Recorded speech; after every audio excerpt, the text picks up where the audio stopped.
Hello everyone, welcome back to my YouTube channel English Ocean Hub. Guys, आज मेरे पास में spoken English में use होने वाले बहुत अच्छे स्ट्रक्चर्स हैं। तो गाइस इस वीडियो में लास्ट तक बने रहिए और एक बार इनको अगर डिटेल में पढ़ लेंगे उसके बाद आप कभी नहीं भूलेंगे।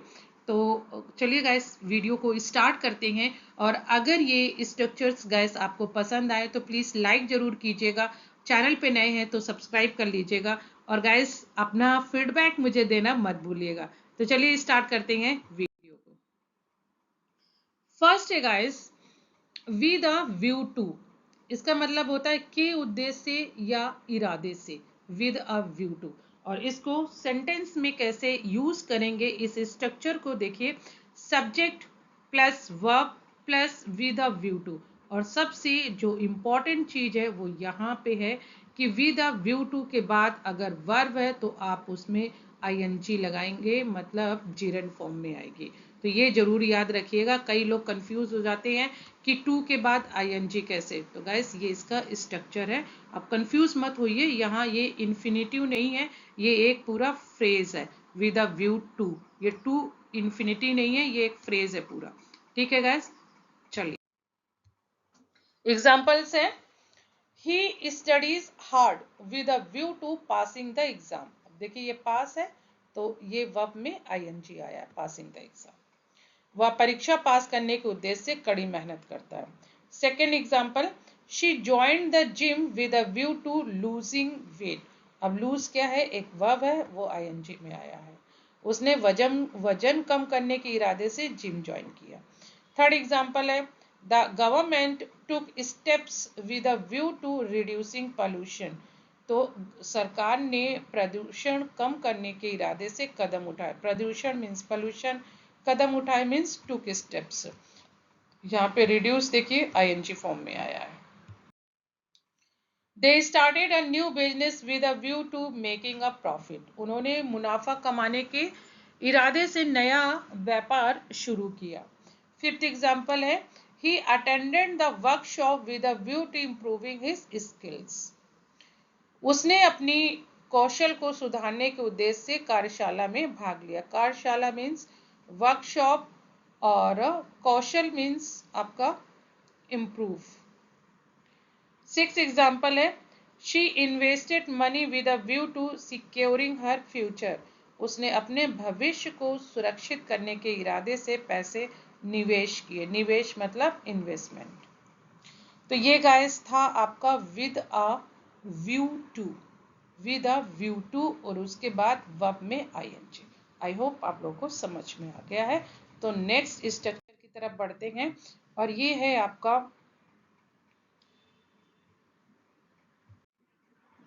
Compel to.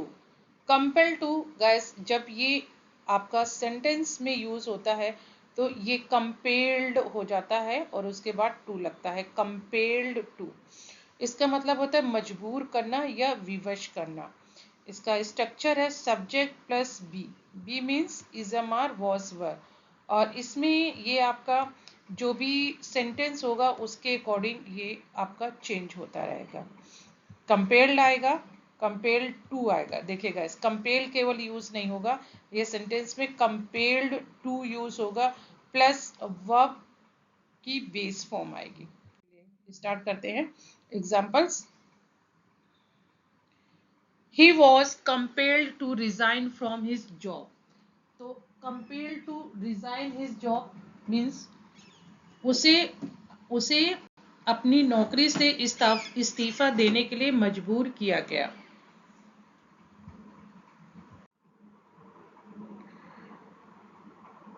सेकेंड एग्जाम्पल है, the poor man was compelled to beg for food.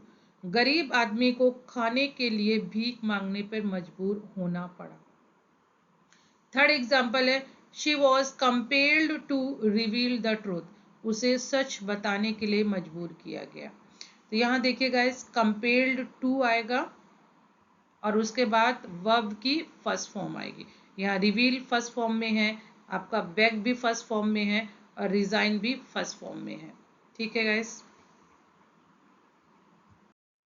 चलिए फोर्थ एग्जाम्पल है the weather compelled us to stay indoors, मौसम ने हमें घर के अंदर रहने के लिए मजबूर कर दिया। Fifth example due to financial problems he was compelled to sell his house, आर्थिक समस्याओं के कारण वह अपना घर बेचने के लिए मजबूर हो गया।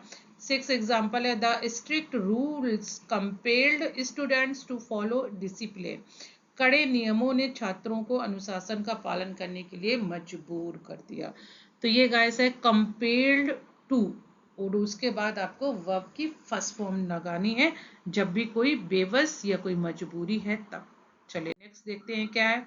आज इफ या एज दो, इसका क्या मतलब है? मानो या जैसे। जैसे लोग बोलते हैं ना कि पता नहीं अपने आप को क्या समझता है, जैसे कि सारी दुनिया उसी के इर्द गिर्द घूमती है। इस तरीके के जब सेंटेंसेस होते हैं कि मानो या ऐसा लगता है, तो वहां पे आप यूज करेंगे एज इफ या एज दो। इसको चलिए देखते हैं कि सेंटेंस कैसे बनाएंगे। Subject plus verb plus as if या एज दो, और उसके बाद सब्जेक्ट और फिर मेन वर्ब। चलिए एग्जांपल्स देखते हैं। He talks as if he knows everything, वह ऐसे बात करता है मानो उसे सब कुछ पता हो। Second example, she behaves as if she is the boss, वह ऐसे बर्ताव करती है जैसे वह बॉस हो। Third example, it looks as though it will rain, ऐसा लग रहा है जैसे बारिश होगी। तो देखिए गाइस, पहले दो सेंटेंस में मैंने एज इफ यूज किया है और थर्ड में मैंने एज दो यूज किया है। फोर्थ एग्जाम्पल है he acted as if nothing had happened, वह ऐसे बर्ताव कर रहा था मानो कुछ हुआ ही ना हो। फिफ्थ, यू लुक एज दो you have seen a ghost, तुम ऐसे लग रहे हो जैसे तुमने भूत देख लिया हो। सिक्स है she danced as if she was a professional, वह ऐसे नाच रही थी जैसे कोई प्रोफेशनल हो। तो ये गाइस था एज इफ या एज दो। आई होप ये आपको क्लियर हो गया होगा। तो मूविंग टू नेक्स्ट, उसके बाद है अबाउट टू। अबाउट टू का यूज करते हैं जब कुछ होने वाला होता है, वाला के लिए, जैसे कि वो आने वाला है, वो गाने वाला है, वो खाने वाला है, वो सोने वाला है, वो बताने वाला था, वो कॉल करने वाला था। तो जब इस तरीके का एक्सप्रेशन आए तो वहां पे आप यूज करेंगे अबाउट टू, और इसका स्ट्रक्चर है subject plus B, B means is am was verb plus about to, और उसके बाद वर्ब की बेस फॉर्म आएगी। चलिए एग्जांपल्स देखते हैं। I am about to call you, मैं तुम्हें कॉल करने ही वाला था। देखिए यहाँ पे सब्जेक्ट आया है, उसके बाद आपका एम आया है, मतलब आपकी हेल्पिंग वर्ब आई है, उसके बाद अबाउट टू और फिर बी वन आया है, और उसके बाद ऑब्जेक्ट आया है। तो मैं तुम्हें कॉल करने ही वाला हूँ, I am about to call you. Second है the movie is about to start, film शुरू होने ही वाली है। थर्ड एग्जाम्पल है she was about to cry when I consoled her, वह रोने ही वाली थी जब मैंने उसे चुप कराया। कंसोल का मतलब है यहाँ पे कि सत्तावना देना या किसी को समझाना, कंसोल करना। फोर्थ है we are about to leave for the airport, हम एयरपोर्ट के लिए निकलने ही वाले हैं। Fifth example the teacher is about to enter the class, teacher class में आने ही वाली है। Six example it was about to rain when we reached home, जब हम घर पहुंचे तो बारिश होने ही वाली थी। तो ये गाइस आई होप आपको समझ में आ गया अबाउट टू। अबाउट टू और उसके बाद बी आप वर्ब की बेस फॉर्म लगाएंगे। मूव करते हैं next, had better. Had better का मतलब होता है बेहतर होगा कि, या अच्छा रहेगा, मतलब जब कोई सजेशन या टोंटिंग वे में बोलता है कि आपके लिए ये बेहतर होगा। चलिए इसका स्ट्रक्चर देखते हैं, subject plus had better plus verb की बेस फॉर्म। सेंटेंस क्या है, you had better leave now, तुम्हारे लिए अभी निकलना बेहतर होगा, मतलब अच्छा होगा कि तुम अभी निकलो। इसको एक सजेशन में भी यूज करते हैं और एक टोंटिंग में भी यूज करते हैं। जैसे कि तुम्हारे लिए बेहतर होगा कि तुम यहाँ से चले जाओ, जैसे गुस्से में बोलते हैं ना। सेकंड है she had better study for the exam, उसके लिए परीक्षा की तैयारी करना बेहतर होगा। थर्ड है we had better not be late, हमारे लिए देर न करना बेहतर होगा। फोर्थ एग्जाम्पल है he had better apologise before it's too late, उसके लिए माफी मांग लेना बेहतर होगा इससे पहले कि देर हो जाए। फिफ्थ है you had better take an umbrella it might rain, तुम्हारे लिए छाता ले जाना बेहतर होगा, बारिश हो सकती है। सिक्स एग्जाम्पल है they had better not argue with the boss, उनके लिए बॉस से बहस न करना बेहतर होगा। बोलते हैं ना तुम्हारे लिए बेहतर होगा कि तुम मुझसे बहस मत करो, तो वहीं पे आप लगाएंगे you had better not to argue with me. तो ये गाइस है हैड बेटर, अच्छा होगा। नेक्स्ट है बाउंड टू। बाउंड टू का मतलब होता है जरूर होना या निश्चित रूप से होना, मतलब जिसको कोई चेंज नहीं कर सकता है, डिप्राइव नहीं किया जा सकता है उस चीज से। बाउंड टू मतलब ऐसा तो होना ही था, it was bound to happen. तो इसको सेंटेंस में यूज करेंगे subject plus is am are was verb plus bound to, और उसके बाद बाउंड टू के बाद बेस फॉर्म आएगी वर्ब की। सेंटेंसेस देखते हैं। He is bound to succeed, वह निश्चित रूप से सफल होगा। बाउंड की जगह पे आप डेस्टिन्ड का भी यूज कर सकते हैं, जैसे कि he is destined to succeed.